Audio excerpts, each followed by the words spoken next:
Good morning, everyone. Welcome to the Cenotaph in Hobart for our telecast of the Anzac Day March and commemorative service.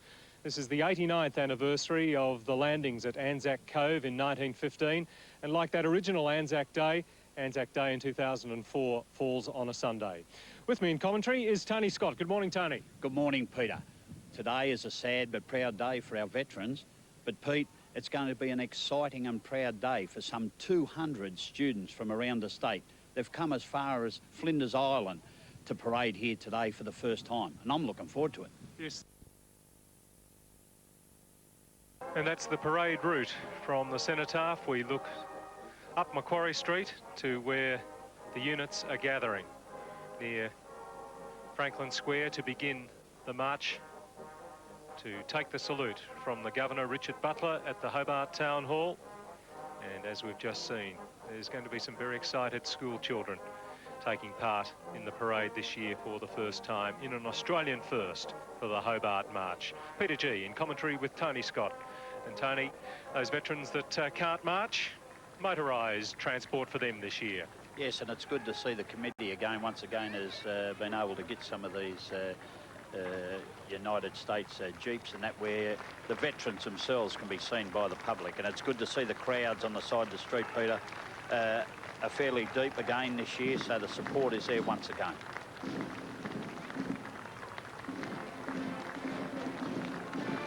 And music will be a big part of today's parade, and this year the Southern District Anzac Commemoration Committee is paying special acknowledgement to the enormous contribution, entertainment and sacrifice made by musicians and bands. And it's the combined band of the Tasmanian Naval Band and the Australian Army Band Tasmania who will set the pace of the march at the head, 112 paces per minute. The combined band's under the direction of Petty Officer Rob Hillhouse and Captain Dean Griffiths. And directly behind them, Peter, is the banners. First of all, the Boer War banner is being carried by the Smithton Primary School. Then the divisions of the 1st Australian Imperial Forces will be coming up, and they are the 1st Division, carried by the Claremont Primary School, the 2nd Division by the Blackmans Bay Primary, 3rd Division by the Blackmans Bay Primary, 4th Division by Sorrel High School, the 4th Division banner by Roseneath Primary, and the Australian Light Horse to be carried by Latrobe. You can see those directly behind the combined band. And of course, there were some units from Tasmania in the battalions of the 1st Australian Imperial Force. And those banners will be the 12th Battalion banner to be carried by St Virgil's College, the 15th Battalion to be carried by Immaculate Heart of Mary, the 40th Battalion, in which Frank McDonnell, MM, served with, is to be carried by Clarence High School, and the 47th Battalion by Mary MacKillop College. And this is the first Anzac Day March in which there are no World War I veterans surviving in our state. Frank McDonnell, of course, passing away last year. Alec Campbell, the last Anzac in this state, in this country, passing away the year before.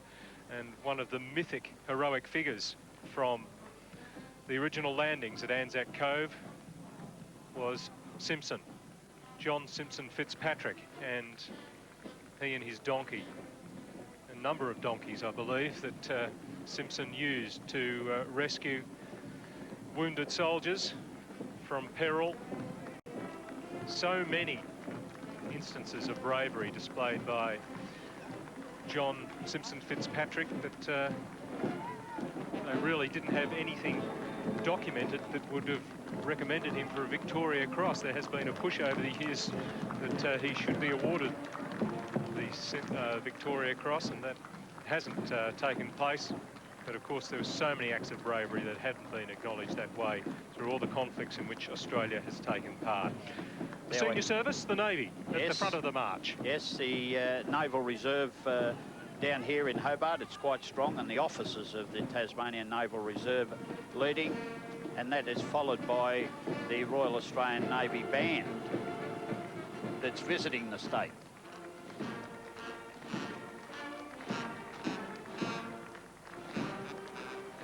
The musical director during the Hobart visit is Lieutenant Commander Bill Farrell, AM retired, a former director of music, the the Royal Australian Navy, who has travelled over from Perth.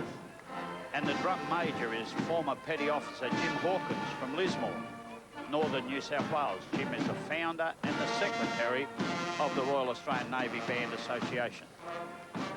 A combined 870 years of service for the members of this band. Served from anything from 9 years. One member served 36 years in the Navy. Their ages range from 35 to 76. They're having a final time in Hobart. They'll be in Perth next year. And we'll be hearing from Bill Farrell a little bit later on about this 50-strong contingent. They've arrived in Hobart this year. They provide their own uniforms, cost of travel and accommodation. They meet it themselves. Some of their instruments, they've had to cadge off bands here in Tasmania, some of the more cumbersome and larger instruments they can't bring with them themselves. Now we have the Royal Australian Navy, and they're spread out behind each of their banners. We've got the World War banner leading the way with the Mount Nelson Primary, followed by veterans from the Second World War Navy and the Glen Dew Primary School. It's good to see Glen Dew could travel down today carrying the Royal Australian Navy World War II banner. The youngsters who addressed the crowd at the dawn service here in Hobart, a proud young girl and grandfather we saw just then. The wreaths are now being laid by the various units as they arrive at the cenotaph.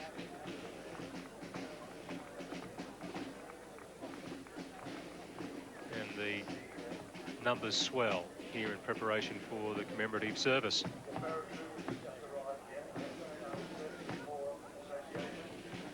Just going past now is the Paratroop Association. Well, we heard from Jocelyn Nettlefold there in that story from this morning's dawn service.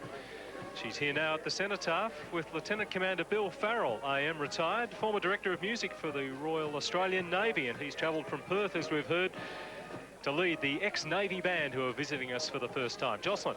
Good morning, Peter. Good morning, Tony. And a wonderful morning it is here on Anzac Day. Yes, Lieutenant Commander Bill Farrell, your band, are they from all around Australia? Yes, they are, Jocelyn. We have every state, including Tasmania, of course.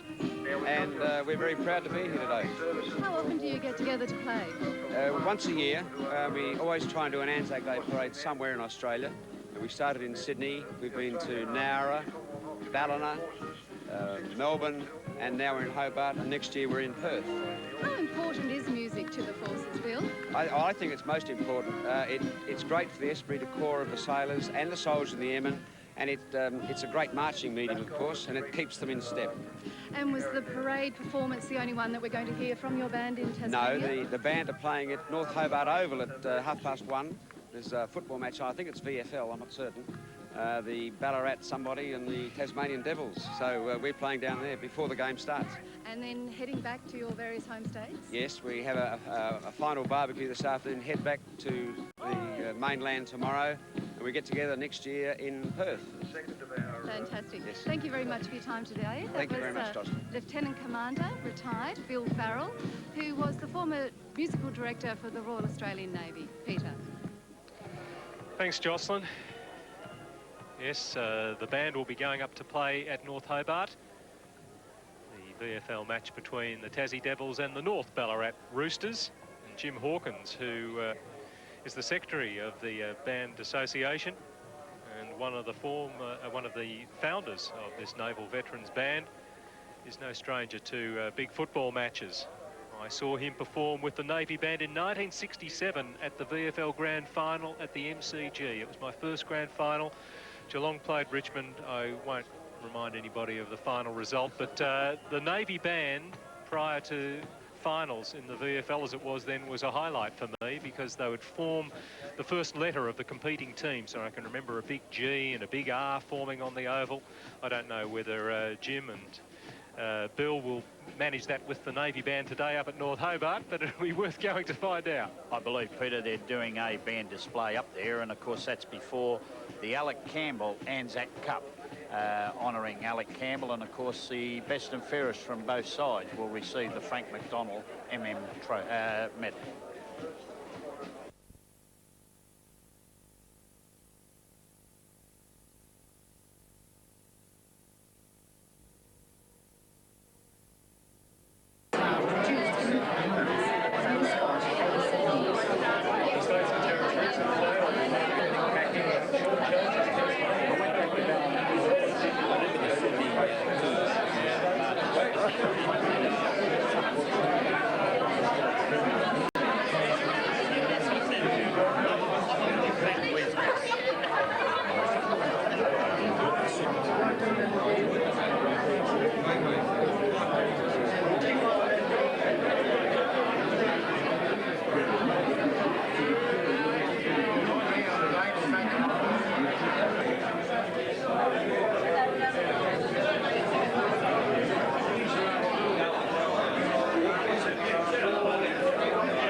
Two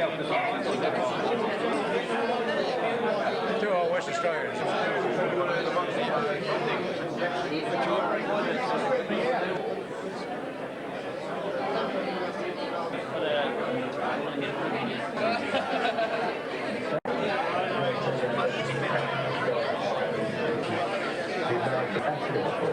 Princess Diana's brother, Lord Spencer, has condemned Sydney, saying he was shocked and sickened by the decision to boycott.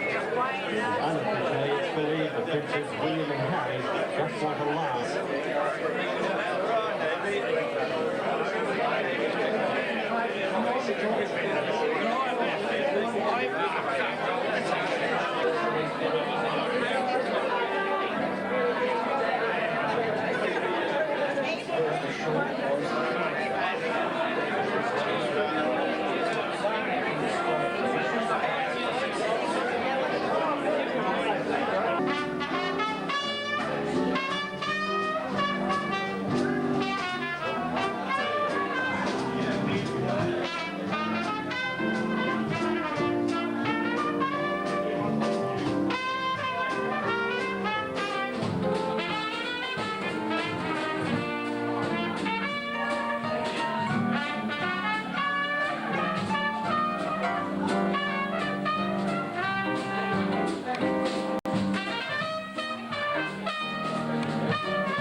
Bloody dark in here, isn't it? Right, Jesus. This will be the real test. The bugle will sound the alert. The guard will present arms, at which time the band will commence the harmonised version of the bugle call Sunset. It will be followed by the Australian National Anthem. The Royal Australian Navy.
Guard, just forward 2.